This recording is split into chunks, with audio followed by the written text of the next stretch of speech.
You serious? So this is how to kill an hour. There's loads of ways to kill some time out there.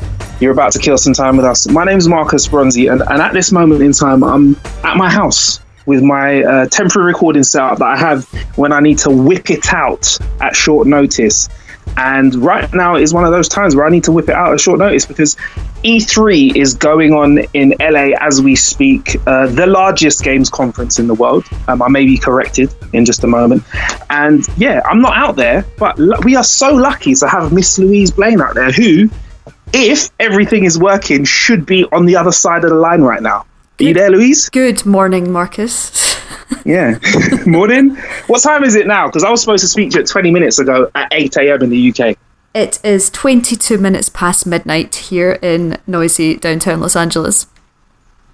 Got to be honest, I'm sorry I've made you wait for 22 minutes past midnight because you must be shattered because loads is going on down there. You said you're in downtown LA. Yeah, the lag is real. The lag is very, very real. But it's amazing. You know, we're out here to play video games and watch conferences, and it means that it's really super hot outside. It was like 38 degrees today, which was ridiculous. So I was diving in and out of conferences, and it's an amazing place to be. You know, it's not exactly a chore to come this far and talk about video games and see some new games. So it's a good thing. Even being up at this time talking to your fine self is a good thing. Oh, thank you very much. I mean, I'll tell you what, the weather in the UK, conversely, is not as warm as LA. In fact, I don't know if you've heard, but we've had like a cold couple of days, and it's raining as we speak. I think that kind of gritty, nasty side rain that climbs inside your clothes. I think I'd like some rain right now, Marcus. I mean, I've had to, in order to speak to you, I've had to turn the air conditioning off in my Airbnb, so it's becoming quite toasty. But it's fine because I'll put it on before I go to sleep. But yes, I think I could do with some rain. That nice wandering outside and just I'd like that right now.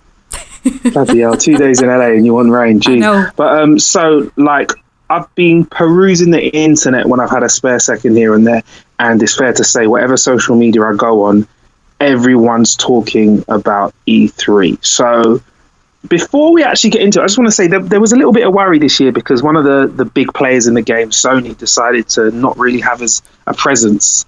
How's it been on over the last few days, or how was it during the lead up to that? Were you kind of concerned about how Sony's lack of presence may affect E3 as a whole? Yeah, you know, knowing that E3's coming up and that PlayStation wasn't going to A, have a conference, or B, be on the show floor at all felt really, really odd.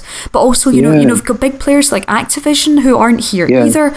But I say this, I've been here 3 days and I don't think I've ever had to wade through as much video game news. You know, Microsoft's conference the other day, I mean, they didn't thankfully announce 60 games, but they made time for 14 and then they stuck loads into their indie stuff. They had Keanu Reeves on stage. You know, we've had Ubisoft today. I mean, we'll go through it a little bit in detail, but in terms of new game announcements, we had Square Enix talking earlier about, you know, the Final Fantasy VII remake. They're talking about the Avengers game.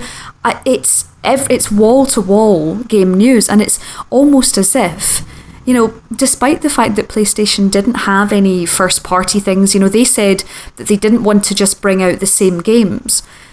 Despite, you know, not having that, it does seem strange that they didn't do a conference. You know, they could have come out with half the games that Microsoft took on, because obviously Microsoft got the pick of the third-party ones because they were the only one there, right? So, I mean, you would think that Sony could have come out, and there was a couple of people saying today that Sony could have come out, they could have put, you know, Death Stranding on a stage, they could have been the ones that had, you know, Keanu Reeves, or they could have done this, or they could have been announcing the sort of interesting indie games.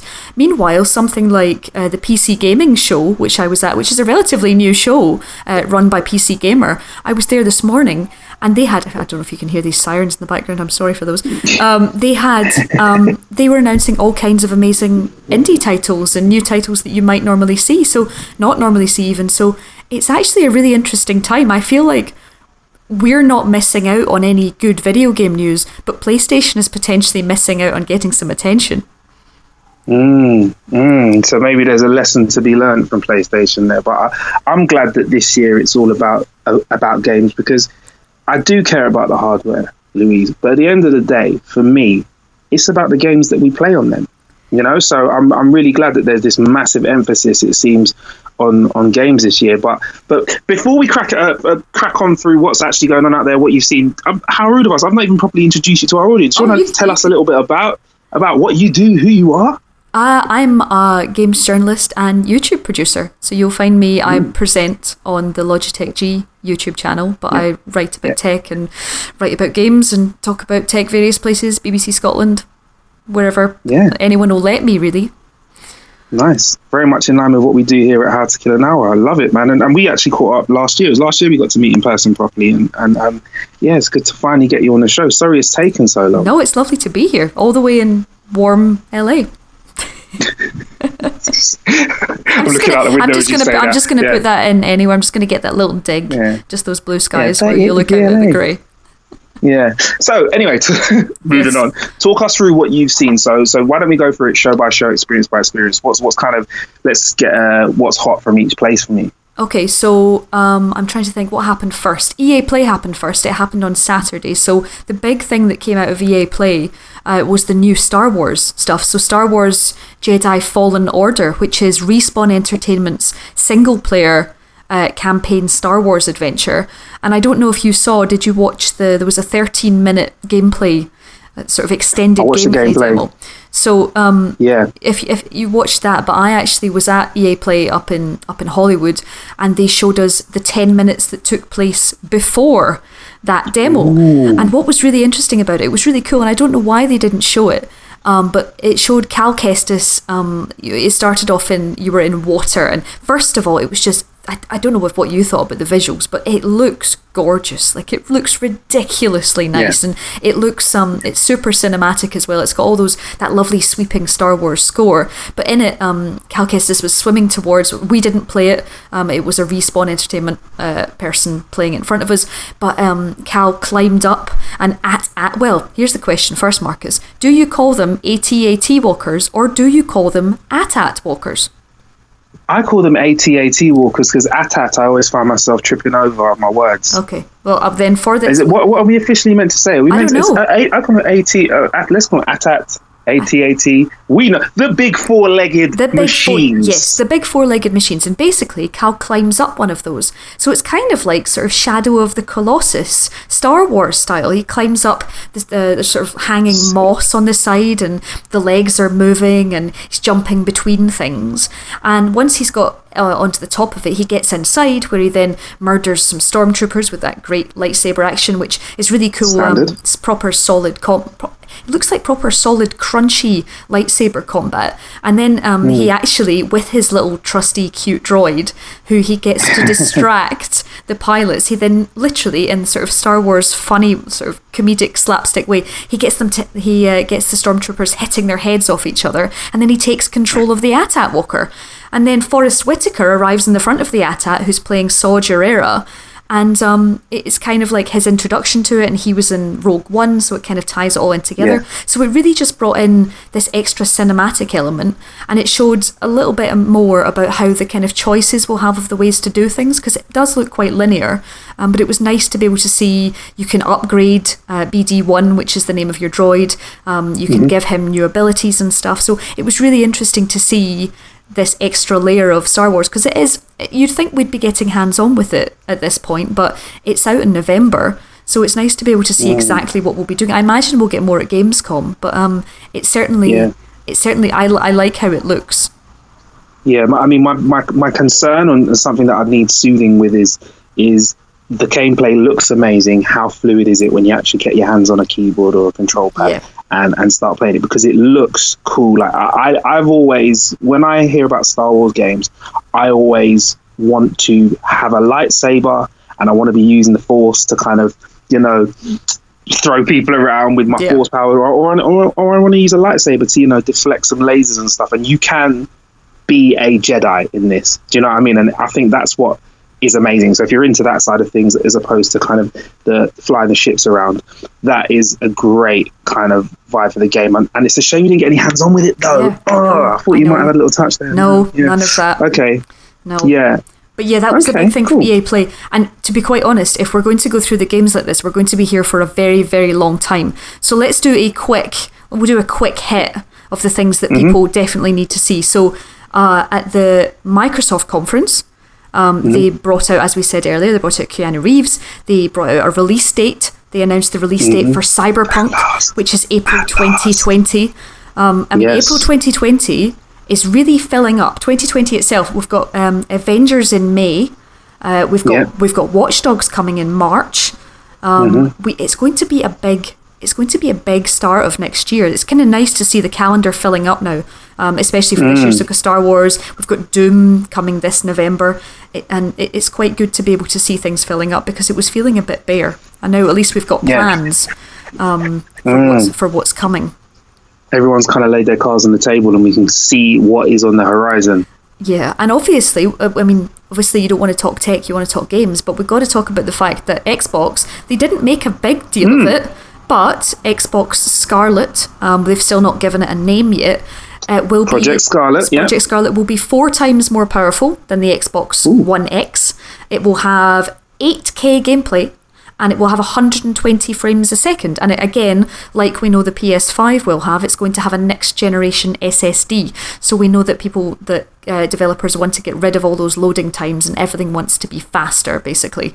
So that seems to be the big focus. But again, Microsoft also announced their xCloud is also coming, and cloud tech has kind of been creeping in a little bit, and subscription services to pretty much every conference. Uplay today, Ubisoft announced that Uplay is actually going to be working with Stadia, so you can actually now, with a PC subscription to Uplay, you can spend £15 or $15 a month and get access to all of Ubisoft's titles, and that will work with Stadia. So while there is focus on, the next year's big consoles, the cloud is coming. Stadia is coming in November, and people are gently reminding us that we won't potentially, if we've got the internet and we've got the bandwidth for it, we won't always need these consoles to play the latest games.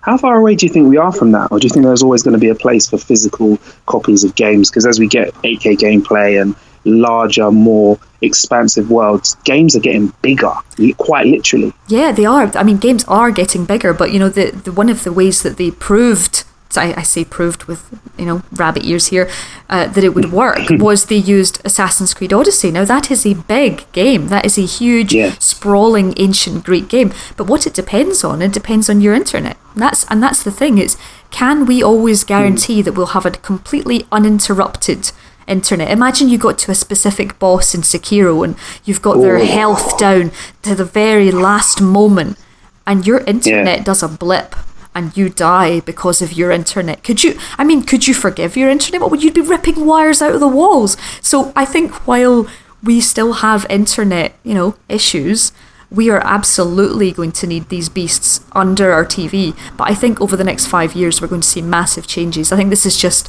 the seeding of it, but I think we're going to see huge changes. Awesome. I look forward to that. Right. So, is that the end of your rundown? Because I know it's late, and I know you want to get to bed soon. So, are you done with it? Have you got any more juice that you want to give us? Well, I mean, I can't. Everyone has absolutely been. There's been some people that have played Watch Dogs Legion already. I'm playing it on Wednesday, and at Ubisoft's conference today, it really knocked it out the park. The fact that you can now, it's this, Brexit, post-Brexit London. I kind of love the fact that post-Brexit London is now like post-apocalypse stuff. Like, I love that that's a thing. But the thing about Watch Dogs Legion, and it's from the creative director is Clint Hawking, who previously made Far Cry 2, it is, you can collect people around the world. It's not like in Driver San Francisco, where you could just press a button and you'd be inside someone's head. But what it means is you can see people on the street, you can hire them, you can build a relationship with them, and then you can add them to your select number of sort of set people that you can become part of. And then you play like an Origins mission, and then you kind of induct them into DedSec. And everything you do makes a difference. So, maybe someone didn't trust DedSec, but then you work towards them. And I was reading Sam Roberts of PC Gamer had already played it, and basically said that he was playing as a goon that he'd put in hospital, who didn't trust DedSec, but he'd given him sort of healthcare and helped him. and then made him care and brought him in. So there's all these amazing narrative storylines, and all the NPCs change dependent on your behaviour. So it's not just like skipping from person to person. Everything changes dependent on how you play. And also one big thing is it's got permadeath. So if you get quite attached to maybe playing 20 or 30 hours as the grandma that was in the demo today, the really murderous pensioner who was amazing. If you get really attached, but then they fall in battle, they're gone. They're dead. They're out of the picture. So it's going to be really interesting that not is this world change around you or that you can play multiple characters, but you'll become attached to them and you're not just going to respawn at the latest checkpoint. You're gone. So it feels... So it's another level of realism that they've added into this. Yeah. So, I mean, that genuinely feels like something really, really special. And I can't wait to play it. I cannot wait to play it. Okay, are you a fan of the Watch Dogs franchise anyway? Because I always feel like Watch Dogs has been a game that's, every title that they've released, they've kind of tried to push the boundaries of what's capable in gaming at that moment in time. Well, I didn't love the first Watch Dogs, but in terms of, I really liked the second one. I loved San Francisco as a city. I thought it was fun. I thought the characters were fun. I thought the tech was great. The fact that you could hack cars while you were driving along if you wanted cars to move out of the way, that was amazing. But yeah, I did not expect it to go in this direction at all.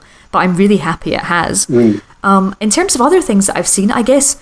I love the fact that the PC gaming show is a thing. I love that we saw lots of games there. We saw Maneater, which is a shark RPG or a Char RPG, or we saw Char RPG. We saw, or there's Zombie Army 4.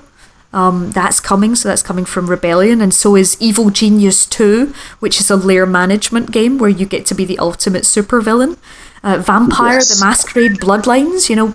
We've got so much coming on. It's just all in the horizon, and this is before we even get the next Xbox or PS5. So there are still so many games to play, and so hopefully I'll speak to you a little later in the week when I've actually played some things, because I'm looking forward to playing Borderlands. I'm looking forward to playing Watch Dogs, but and I'm also looking forward to playing Dying Light 2, which is obviously Techland's post-apocalypse, because it's even further after the apocalypse. So there's so much to play and so much to kind of map into your diary of what's coming this year.